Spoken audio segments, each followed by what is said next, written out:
Hey, what's up? My name is SUBCHVRGE. Welcome back to the channel.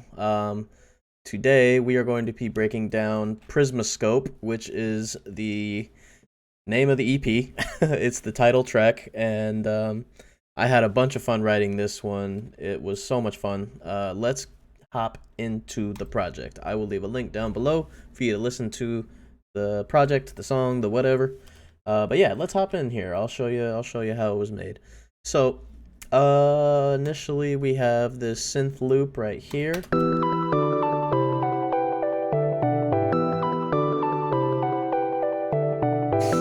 I believe this was from Diva. Yeah, I believe it was from Diva. This synth loop is also in the Charge Pack Volume 1, which is my sample pack, out now. Feel free to go check it out. I'll leave a link in the description.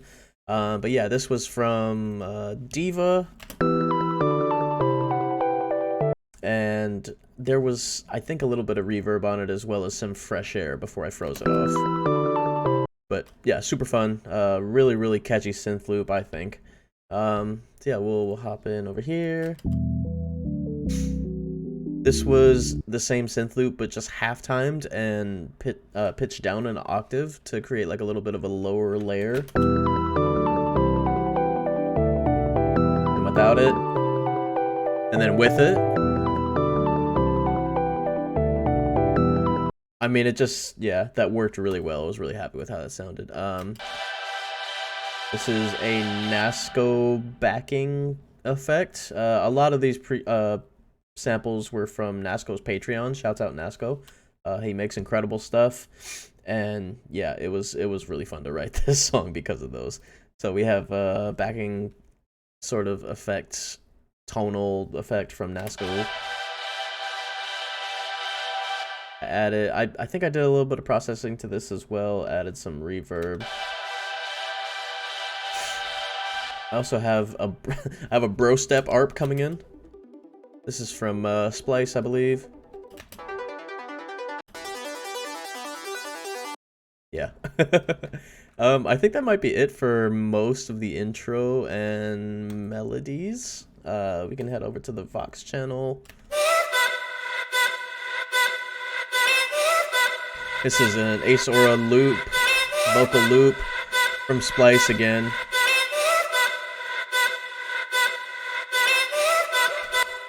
Yeah, and then it starts to go quite quickly as the song starts to build up.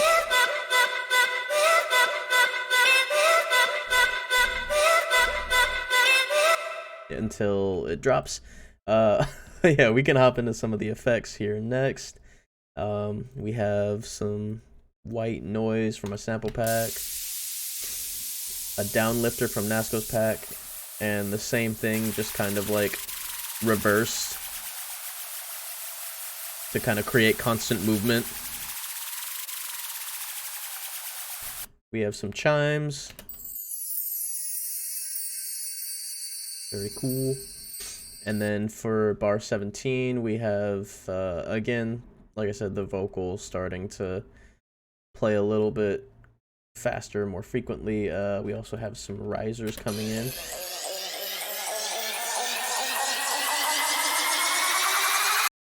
Pretty cool. We have some drums starting to come in on bar 17 for the build.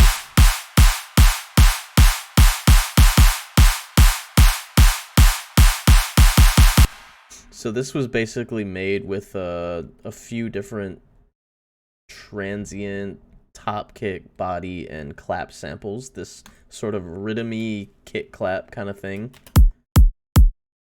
Oh, with the with the clap.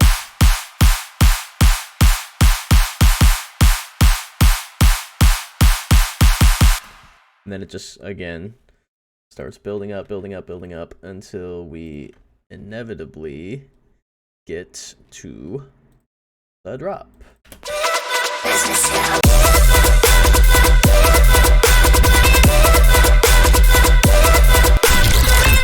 Oh yeah, also want to highlight this. This was a voice text to MP3 website that I found. I had them basically just say PrismaScope. I think I had to type it out in like 2 words, but yeah. So that's cool. What is this down here? Oh, I must have been. Am I morphing? Yeah, yeah, yeah. Okay, so this is kind of a cool thing. Morph is a plugin that I've talked about before on the channel. It's from Zynaptic, same people who do PitchMap. It's very, very cool for like morphing between two sounds if you route it correctly. And for this voice text, I was routing through a Virtual Riot synth hit. So let me see if I can find the original synth hit. Right, synth 1 chord, this one. So I basically just laid this out, so it was covering the entire, vocal, and then I went in here to morph. PrismaScope. That's what it sounds like without it, and then I morphed it together so it's sitting like almost halfway with an emphasis on the not carrier signal but the other signal, and I was just really happy with how this sounded. PrismaScope. Because I added some tonality and there's some saturation, clipping, EQing, heavy EQing, more soft clipping, glue compression, a comb filter at the end. So PrismaScope. PrismaScope. that's what it sounded like, and then I added the comb filter. PrismaScope. A little bit more tonality, super cool. Yeah, I love Morph. I use it damn near every song. It's so cool for finding really sick sound design gems. But yeah, let's hop into the drop.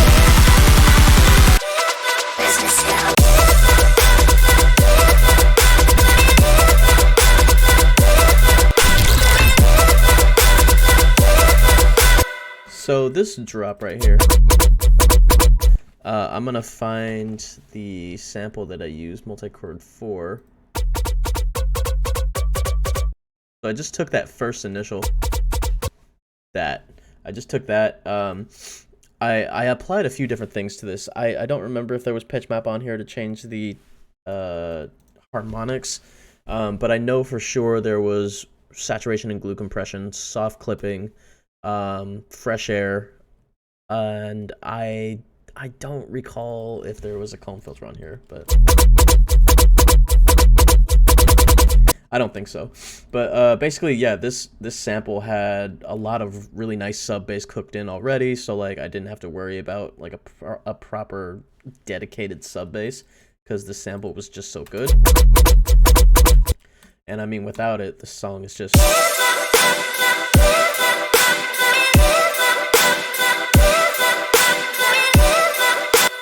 it's so bare without it, you know what I mean? So like once that sample comes in, sometimes you really can do more with less. Yeah, no, I really like that sample, man. It's so cool. I might have to resample that and like come back to it and do like maybe a VIP or something. But shouts out Nasco for the sample. It's incredible. And yeah, this one went through a bunch of different iterations of flows because I've said in previous videos, but what I like to do is hold Control Shift Alt and then kind of just like drag samples around and try to find different flows with it. This one went through about I would say at least 3 or 4 different sorts of variations for this first kind of 16 bar idea. And then, like, because I mean, like, you can see I have damn near every single turnaround. Well, every single, like, bar, essentially, is cut up here. And I did even more on the back end for the second drop. But, yeah, no, like I said, I don't want to harp on that too long. But, yeah, it was super fun to take that sample and, like, try to find different flows with it. Drums. Your basic kind of dubstep, kick snare, hi-hat pattern. Have an AU5 crash right here. Cymbals from Nasco's Patreon. Have a Subtronics clap. Just to add a little bit more oomph to the kick and snare. Also from Nasco's pack up here. Super clean drums. Love these. And all together, this kick, snare, and drum section entirely. very bare bones, very bare bones drums. I'm not doing too much with it. This song is just so heavily carried by that bass loop. So.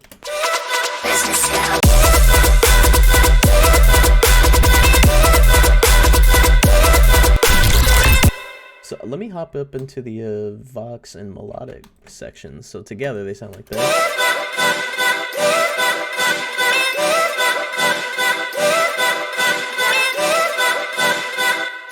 So one thing with pre-drop vocals with tonality in them is that you can kind of layer them on basses to add, I don't know, it's like, it kind of adds cohesion, I guess would be the best way to do it, because I mean without it,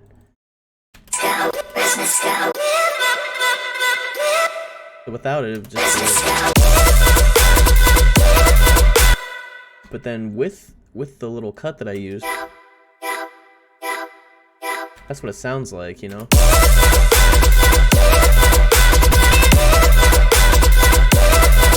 It's very faint, but it works. It works really well. So I mean, with tonal pre-drop vocals, you can have that little extra slice of background vocal that kind of adds a little bit of glue to your drop. That's really fun to experiment with. Highly recommend experimenting with that. Some of the melodic bits up here.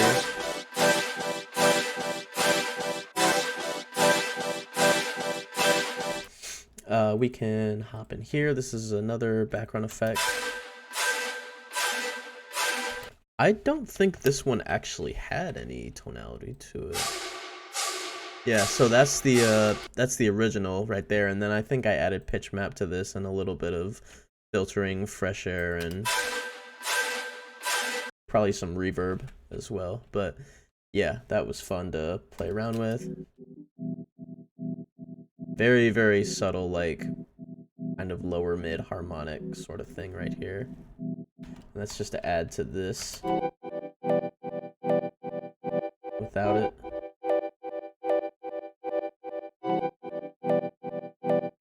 Then you add the background effect.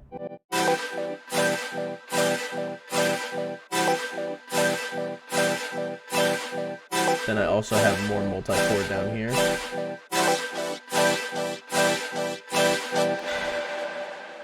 Yeah. A lot of those just sit in the background. They're not super present, but they're like really integral to the song because there is so few elements of the drop that I feel like they're very necessary. So.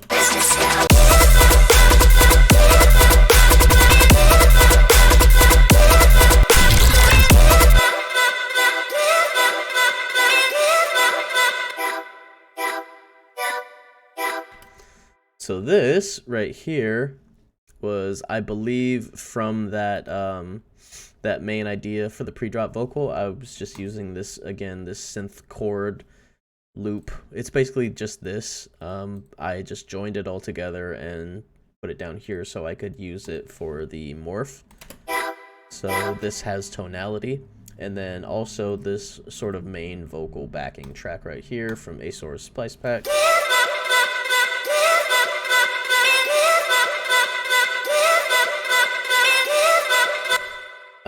And then, you know, for B sections, it kind of changes a little bit.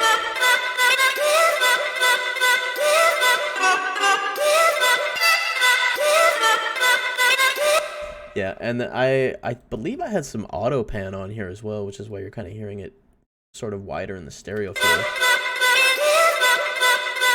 Yeah, it's kind of like bouncing like a little bit off the walls in terms of stereo width, so to speak. It's very minor though. I think I only had it at like 33 or 34% or something. Yeah, something like that. I mean, that's kind of the main gist of the song. Again, the second drop here is just like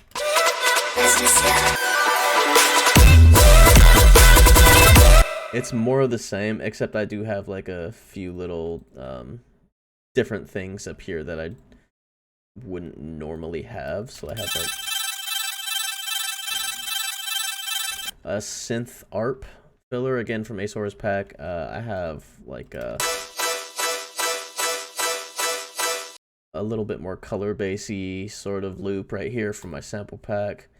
And yeah, I mean that's kind of the main gist of the song. Like you get a little bit more melodic stuff down here in the B section.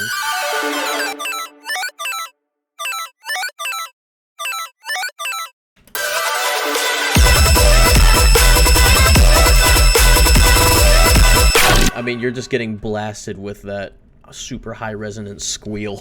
So a lot of this isn't like super audible, but yeah, I think they added a cool little tonal texture to, you know, what was happening. So